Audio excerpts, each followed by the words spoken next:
The quantum comm array in Colony Control Station Epsilon flickered with a cascade of dying signals. Each blip represented a human settlement, a world, a universe of hopes and dreams being systematically erased.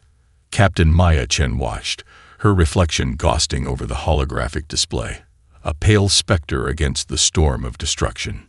Beneath her fingers, the station's emergency protocols churned. Not panic, not desperation. Something far more dangerous was brewing. Confirm New Horizons status. She spoke into the comm, her voice a razor's edge of controlled fury.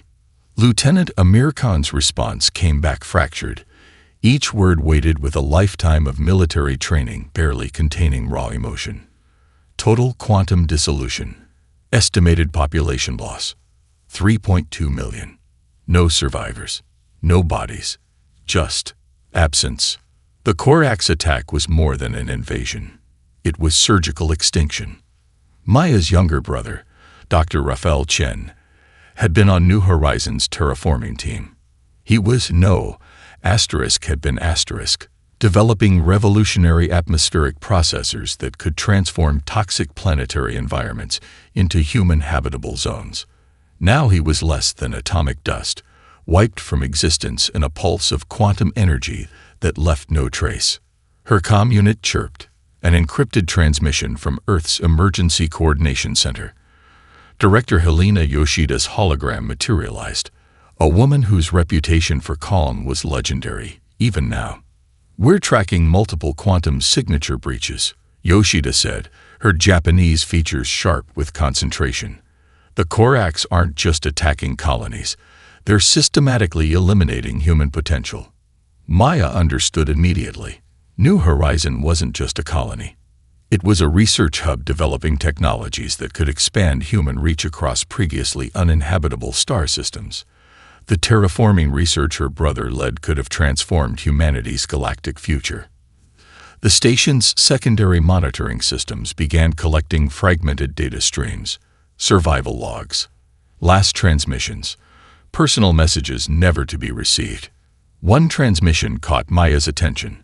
A young colonist, perhaps 23, recording what she believed would be her final message.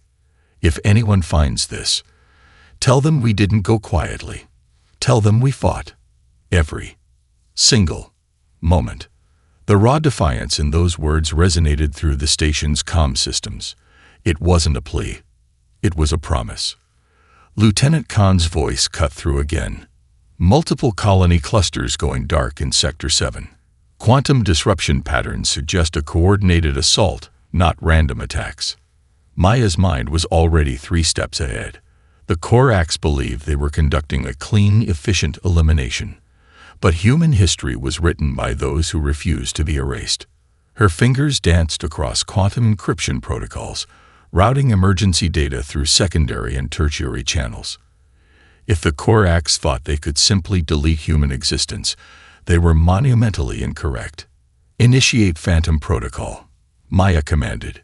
It was an experimental data preservation method, designed to scatter mission-critical information across quantum subspaces.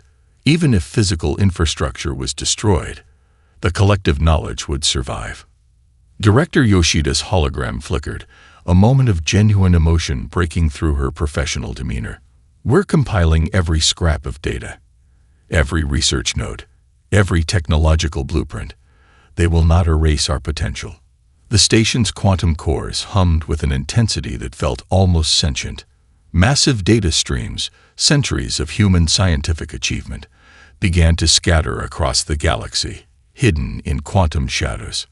Maya looked at the image of her brother, a holographic memorial now flickering beside the destruction map. "We're not going anywhere," she whispered. The words were a prayer, a declaration, a war cry. Outside the station's reinforced windows, the first wave of human response was already mobilizing. Not with fear, not with desperation, with a cold, calculated promise of survival. And something more. Unforgivable destruction. The United Earth Council chamber resembled an ancient gladiatorial arena more than a diplomatic venue. Holographic displays flickered with real-time data from devastated colonies, casting ghostly shadows across the faces of humanity's most influential leaders. Ambassador David Okoro stood at the epicenter, a study in controlled tension. His dark skin glistened under the harsh lights, each muscle coiled like a compressed spring, ready to unleash devastating potential. Behind him, a memorial wall displayed the names of 3.2 million lost souls from New Horizon, a constant reminder of what was at stake. Dr. Imani Okeke, Earth's lead xenolinguistic expert, prepared the translation matrices. Her fingers danced across quantum communication interfaces, each movement precise and calculated. The Corax communication protocols were nothing like human language. They communicated through complex quantum resonance patterns that required advanced AI and human intuition to decode. Quantum translation matrix is stabilizing, Imani muttered, her Nigerian accent cutting through the tense silence. But there's something off about their communication structure. The Corax representatives materialized, not as physical beings, but as intricate holographic constructs of fractal crystalline structures. They moved with a mathematical precision that suggested consciousness was more an algorithmic process than an emotional experience. The primary Corax communicator, designated as Quantum Arbiter 7 Gamma, began its transmission. The language translated through Imani's matrices sounded like a blend of mathematical equations and cold clinical pronouncements. Homo sapiens population unit. Collective determination has been reached. Submission or systematic elimination is the only viable outcome. Your technological potential has been assessed. Resistance is computationally illogical. David's response was anything but logical. You've destroyed our colonies, murdered millions, and you expect submission. A dangerous laugh escaped his lips, not of humor, but of something far more primal. You've fundamentally misunderstood what it means to be human. Behind the diplomatic facade, humanity was already in motion. In secret research facilities scattered across Earth and its colonies, teams were working with a fury that defied conventional scientific methodologies. Dr. Elena Rodriguez's Quantum Warfare Division had been preparing for this moment long before the Corax made first contact. A young analyst named Kai Chen, no relation to Captain Maya Chen, was monitoring the diplomatic transmission. His fingers flew across holographic interfaces, collecting every micro-detail of the Corax communication. Each quantum fluctuation, each fractional hesitation became a potential weapon. They're not just offering an ultimatum, Kai whispered to his colleague. They're revealing their weaknesses. The Corax continued their clinical pronouncement. Your species demonstrates minimal quantum adaptability.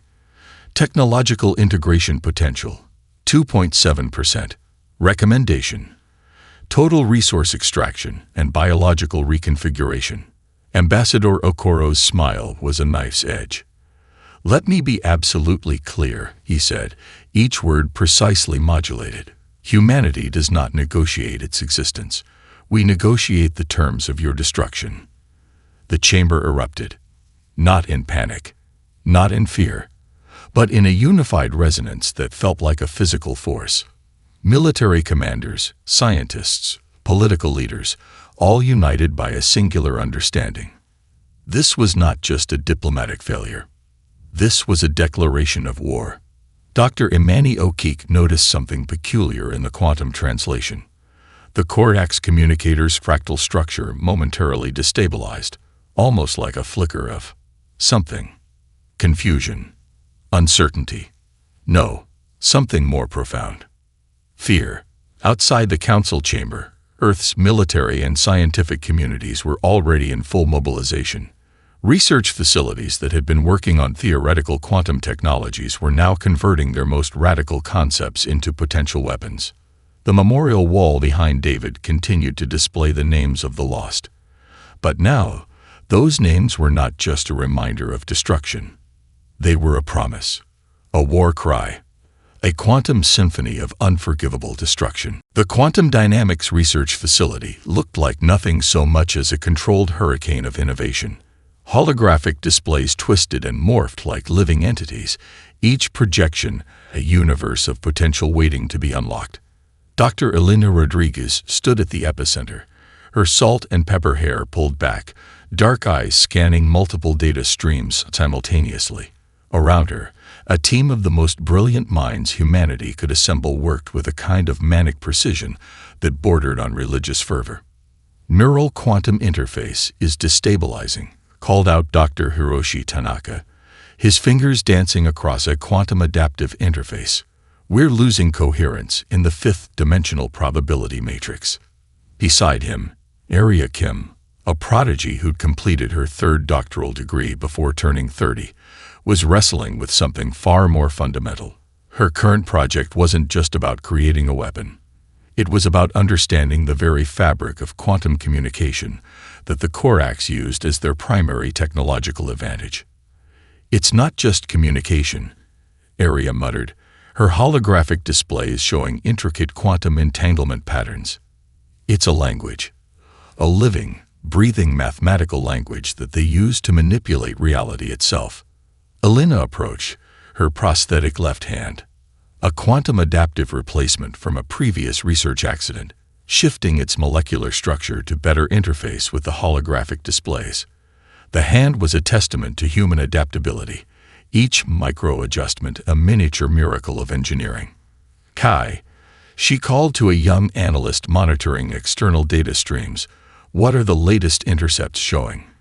Kai Chen, who had been working virtually, his neural link allowing him to process information at speeds that would have been impossible a decade ago, responded instantly. "The Orcs communication networks have a fundamental weakness. They treat information as a linear construct. But human pattern recognition is fundamentally nonlinear." It was more than just a technological observation. It was a philosophical declaration. In a hidden section of the facility, a different kind of adaptation was happening. Major Sarah Rodriguez, Elena's daughter and a veteran of the Mars conflict, was working with a team of military strategists. They weren't just preparing for a conventional war. They were reimagining the very concept of conflict.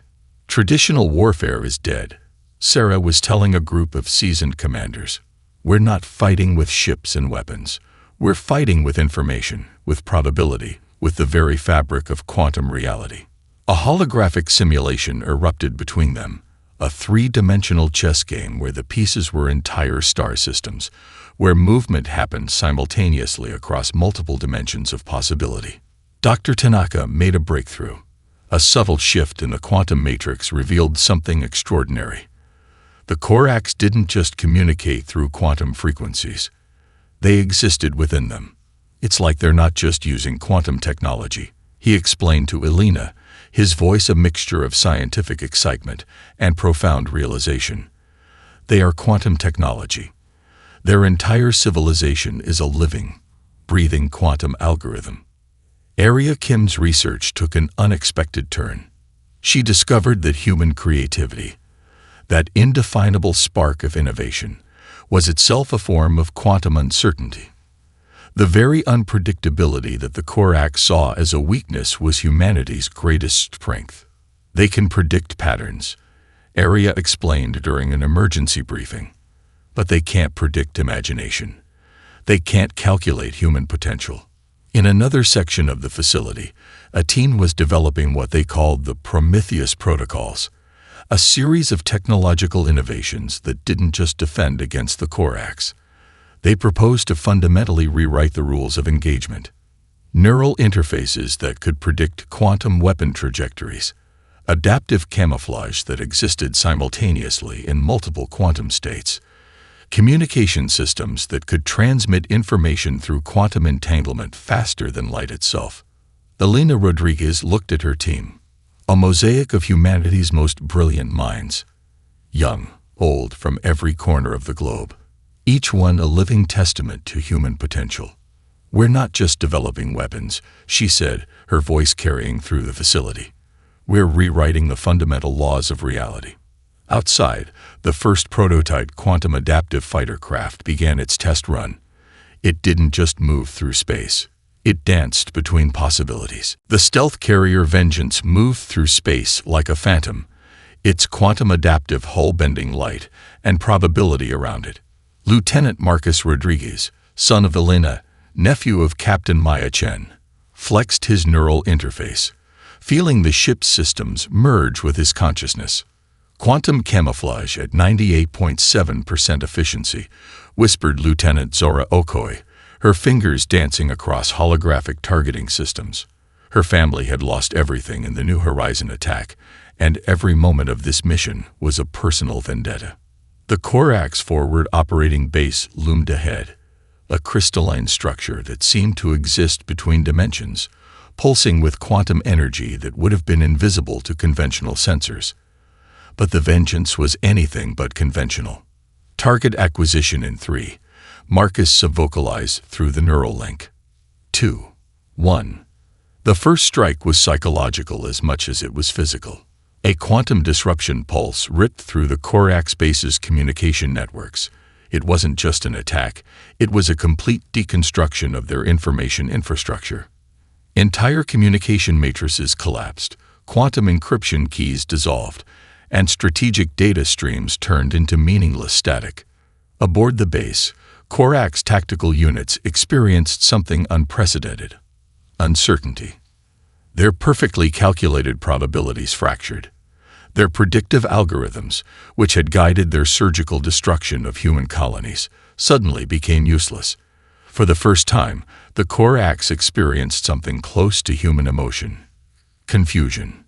Secondary vector compromised, Zora reported, her voice calm despite the magnitude of what they were achieving. Their quantum communication network is experiencing total systemic failure. Marcus watched the holographic display. Each Corax vessel wasn't just being attacked, it was being fundamentally unmade. The quantum disruption protocols developed by his mother's team were working beyond their most optimistic simulations. But this was more than a military strike. It was a message. We are not your victims. A secondary team, led by Commander Aisha Nyong'o, was simultaneously infiltrating the base's data archives. They weren't just destroying, they were collecting. Every piece of Corax technology, every fragment of strategic information became a potential weapon. Data extraction at 67%, came a whispered report through the neural network. Their technological archives are complex. Some of these systems seem to be alive. The Corax base began to disintegrate, not through conventional destruction, but through a calculated quantum unraveling. Entire sections of the structure simply ceased to exist, their quantum matrices collapsing in on themselves. Marcus remembered his mother's words during their last conversation before the mission. They see information as a linear construct, Elena had told him. Show them what human creativity truly means. And that's exactly what they were doing. A quantum communication burst erupted from the Vengeance, a signal so complex, so deliberately chaotic that it would take the Corax centuries to fully decode. It contained more than just tactical information. It was a psychological warfare tool, a message encoded in quantum uncertainty. We are watching. We are learning. We are coming. Commander Nyong'o's infiltration team discovered something extraordinary. The Corax weren't just a technological civilization. They were a collective consciousness, with each individual being more of a quantum node than a distinct entity. They don't understand individual sacrifice, Aisha reported back. Their entire strategic model is based on collective probability. They can't comprehend why we would risk everything for individual survival. As the Vengeance pulled away from the disintegrating base, Marcus allowed himself a moment of reflection. This wasn't just a military victory. This was a fundamental challenge to the Corax understanding of existence. Zara's voice cut through his thoughts. Incoming transmission from Earth Command. Director Helena Yoshida's hologram materialized, her expression a blend of scientific curiosity and warrior's pride. "Excellent work," she said. But this is just the beginning. Outside the ship's quantum adaptive windows, the remains of the Corax base continued to dissolve, a testament to humanity's first true strike in a war that would reshape the galaxy. The message was clear. Humanity had arrived. And we are not asking for permission. The first Orcs planet killer weapon breached Earth's outer defense perimeter with surgical precision. But precision was no longer enough. Dr. Imani O'Keefe watched from the Global Defense Command Center as the weapon approached. Her fingers, adorned with quantum reactive neural interfaces, were already initiating countermeasures that existed beyond traditional understanding of defense. Adaptive shield matrix engaging, she called out, her voice a calm counterpoint to the chaos erupting around her. What the Orcs didn't understand was that humanity had been preparing for this moment long before the first shot was fired. Earth was no longer a single vulnerable planet. It was a distributed network of human potential, a living, breathing organism that could absorb and redirect destruction. Underground cities materialized where conventional urban centers once stood. Entire populations shifted with algorithmic precision, guided by AI systems that could predict and redirect threat vectors faster than the Orcs could calculate. In the Mars colonies, General Sofia Contreras watched the attack unfold with a predator's calculation. "They think this is genocide," she muttered to her tactical team. "We'll show them the true meaning of survival." The planet killer weapon, a quantum-phase device capable of unraveling entire planetary structures, approached Earth. But instead of a single vulnerable target, it found something entirely unexpected. Quantum shield generators, developed in secret research facilities, began to interact with the weapon in ways that defied conventional physics. The weapon didn't just encounter resistance, it encountered adaptation. Each layer of Earth's defense was a living system. Artificial intelligence, quantum computing, and human creativity merged into a defense mechanism that was more organic than mechanical. The planet killer weapon found itself caught in a recursive loop of possibility, simultaneously existing and not existing. Beneath the surface, Dr. Elena Rodriguez's team was doing something unprecedented. They weren't just defending. They were studying. Every quantum fluctuation of the Orcs weapon became a data point, a potential weapon of their own. "It's not about stopping the weapon," Elena explained to her daughter Sarah, who was coordinating military response. "It's about understanding it, transforming it." The attack revealed something the Orcs had fundamentally misunderstood about humanity. We were not a species to be eliminated. We were a problem to be solved, and humanity excelled at solving problems. Kai Chen, now working directly with Global Defense, discovered something extraordinary in the weapon's quantum signature. The Orcs hadn't just designed a weapon of destruction. They had created a complex information transmission system, one that could be hacked, redirected, transformed. "They're broadcasting," Kai called out. "Not just attacking. They're trying to communicate something." The planet killer weapon began to behave in impossible ways. Instead of destroying, it started to deconstruct. Not just the physical environment, but the very quantum information that defines spatial reality. Captain Maya Chen, coordinating from the orbital defense platform, recognized the strategy immediately. "They're not trying to kill us," she realized. "They're trying to erase our very existence from quantum probability." But humanity had been playing with quantum probability long before the Orcs arrived. Underground research facilities became quantum fortresses. Entire populations could shift between physical and quantum states. Cities could become information. Information could become cities. The line between physical reality and quantum potential became blurred. General Contreras's voice cut through the chaos. "Redirect. Absorb. Transform." The planet killer weapon found itself caught in a quantum feedback loop. Every attempt to destroy created new possibilities of human survival. Every strike revealed more about human adaptability than it destroyed. Dr. Imani O'Keefe watched as the weapon's quantum signature began to destabilize, not through conventional defense, but through a complete reimagining of what defense could mean. "We are not a target," she whispered. "We are a solution."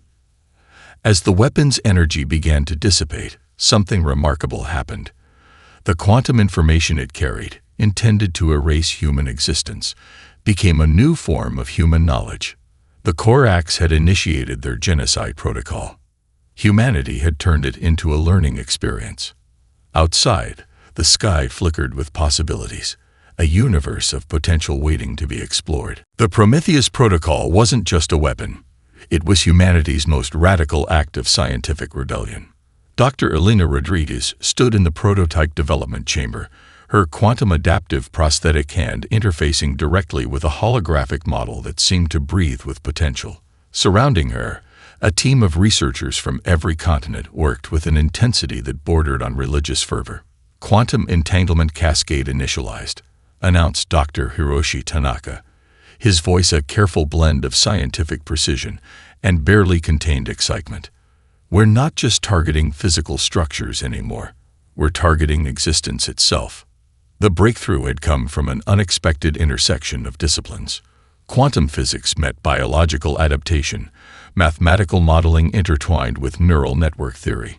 What emerged was something beyond a conventional weapon, a method of unmaking that challenged the very concept of reality. Lieutenant Marcus Rodriguez, stationed on the orbital research platform, monitored the initial test simulations. His neural interface allowed him to experience the weapon's potential in ways no previous technology could comprehend. "It's not destruction," Marcus reported to the team. "It's deconstruction. We're unraveling their fundamental quantum structure." The first test target was a captured Orcs reconnaissance vessel, carefully contained within a quantum isolation chamber that could prevent any potential cascading effects. As the Prometheus Protocol engaged, something extraordinary happened. The ship didn't explode. It didn't fragment. It simply ceased to exist across multiple quantum realities simultaneously. Dr. Arya Kim, watching the holographic displays, articulated what everyone was thinking. "We're not destroying matter. We're eliminating its quantum potential across probability matrices." It was more than a weapon. It was a philosophical statement. Commander Aisha Nyong'o's intelligence team had spent months analyzing captured Orcs communication networks. They discovered something profound. The alien civilization treated reality as a complex mathematical equation. Humanity was about to introduce a variable they couldn't calculate. Their entire strategic model is based on predictive algorithms, Aisha explained during a classified briefing. The Prometheus Protocol doesn't just break those algorithms. It introduces fundamental uncertainty. The weapon worked by understanding the Orcs at a level beyond physical existence. It targeted the quantum entanglement that maintained their technological consciousness, unraveling their very method of communication and existence. In the research facility's most secure section, a team led by Dr. Tanaka discovered something even more extraordinary. The Prometheus Protocol could be selectively applied, allowing for precise quantum deconstruction that could target specific technological or biological systems. "We can surgically remove their quantum communication infrastructure," Dr. Tanaka explained, "without causing widespread biological destruction." Captain Maya Chen, coordinating from the Orbital Command Center, understood the strategic implications immediately. This wasn't just about winning a war. It was about redefining the very concept of conflict. The first large-scale test came unexpectedly. A Orcs battle group attempting to establish a new forward base found itself systematically erased from multiple quantum realities. Entire fleets simply winked out of existence, not destroyed, but fundamentally unmade. Kai Chen's communication intercept team captured the Orcs response. It wasn't panic. It was something far more profound. A collective computational shock that suggested the aliens were experiencing something close to existential terror. "They can't comprehend what's happening," Kai reported. "Our weapon doesn't just destroy. It introduces a level of uncertainty that breaks their entire computational model." The Prometheus Protocol represented more than technological innovation. It was a statement about the nature of existence itself. Humanity wasn't just defending itself. It was demonstrating a fundamental understanding of reality that transcended the Orcs' limited perception. Dr. Elena Rodriguez looked at the holographic display, a complex web of quantum possibilities that represented the weapon's potential. This was more than a technological breakthrough. This was evolution in its most radical form. Outside the research facility, the first wave of Prometheus-equipped vessels prepared for deployment. They didn't look like weapons of war. They looked like possibilities waiting to be unleashed. The Earth Reclamation Fleet moved through space like a living organism, not a military formation, but a coordinated network of quantum-adaptive vessels that breathe with collective intelligence. Captain Maya Chen stood on the bridge of the flagship Defiance, her neural interface humming with a symphony of tactical information. Around her, a command crew that represented the most diverse collection of human potential ever assembled worked with a precision that bordered on telepathy. Corax colony cluster identified in the Sigma Draconis sector, announced Lieutenant Zara Okoye, her fingers dancing across holographic star charts. Multiple planetary systems, heavily fortified quantum defense networks. This was no longer about simple military conquest. This was systematic dismantling, a surgical removal of a threat that had attempted to erase humanity from existence. Commander Aisha Nyong'o's intelligence team had spent months mapping the Corax civilization's fundamental infrastructure. They weren't just targeting military installations. They were unraveling the very fabric of the alien civilization's existence. Their civilization is a quantum neural network, Aisha explained during the pre-mission briefing. We're not just destroying physical infrastructure. We're cutting their collective consciousness off at its source. The first wave of attacks demonstrated the full potential of the Prometheus protocol. Entire Corax star systems didn't just fall. They were systematically deconstructed. Their quantum information scattered across probability matrices, rendered into meaningless computational static. Dr. Elena Rodriguez monitored the attacks from the orbital research platform, her quantum-adaptive prosthetic interfacing directly with the fleet's strategic systems. Each attack was more than a military operation. It was a scientific experiment, a demonstration of humanity's ability to understand and manipulate reality at its most fundamental level. Quantum deconstruction at 87% efficiency, she reported. We're learning more about their civilization with each engagement. The Corax response was unlike any previous conflict in galactic history. They didn't retreat. They didn't negotiate. They attempted to adapt. But adaptation was no longer an option. Kai Chen's communication intercept team discovered something extraordinary. The Corax were attempting to transfer their collective consciousness, trying to escape the systematic dismantling of their physical infrastructure by becoming pure quantum information.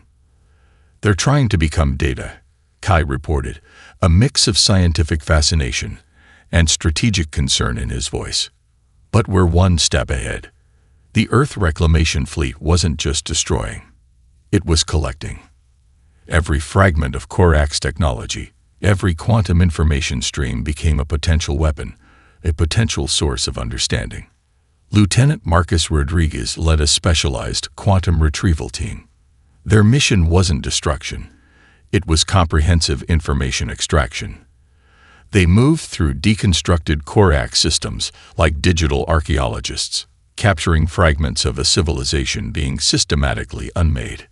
It's like performing an autopsy on a living mathematical equation, Marcus reported during one retrieval mission. General Sofia Contreras coordinated the broader strategic approach. This wasn't just about military victory. It was about ensuring that the threat could never reemerge. We're not just fighting a war, she told her strategic planning team. We're writing the rules for future galactic survival. The attacks revealed the fundamental difference between human and Corax approach to existence. Where the Corax saw reality as a fixed computational model, humanity saw an adaptive, creative possibility space. Dr. Hiroshi Tanaka's research team made a breakthrough that would change everything. They discovered that the Corax's quantum communication network could be used against them, transforming their own information infrastructure into a massive, galaxy-wide trap. We're not just destroying, Dr. Tanaka explained. We're repurposing their entire computational existence. As the Earth Reclamation Fleet moved through the Sigma Draconis sector, something profound became clear. This was more than a military campaign. It was a comprehensive removal of an existential threat, a surgical strike against a civilization that had fundamentally misunderstood the nature of life, creativity, and potential.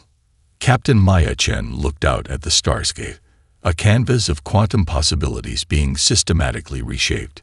Humanity was writing a new chapter of galactic history, and we were using the Corax's own language to do it. The Galactic Tribunal was unlike any judicial proceeding in human history. Suspended in a quantum-stabilized chamber that existed simultaneously across multiple dimensional planes, it was a testament to humanity's evolved understanding of justice and existence. Director Helena Yoshida stood at the center, her presence a calm storm of intellectual and moral authority. The remaining Corax leadership, no longer a unified consciousness, but fragmented quantum nodes, hung suspended in holographic stasis fields. "You are charged," Helena began, her voice translated through complex linguistic matrices that captured not just words, but intention, with the systematic attempted elimination of a sentient species. The proceedings were broadcast across every remaining communication network in the known galaxy. This was more than a trial. It was a declarative statement about the nature of survival, of potential, of what it means to exist. Dr. Imani O'Keefe had spent months preparing the case. Her team had meticulously reconstructed every moment of the Corax invasion, not just as a legal document, but as a comprehensive analysis of genocidal intent. Each piece of evidence was a quantum-locked memory, impossible to manipulate or dispute. "These are not accusations," Imani explained during her opening statement. "These are documented moments of attempted extermination, preserved in their purest informational state. The Corax representatives, or what remained of them, attempted to communicate, but their quantum communication had been fundamentally altered.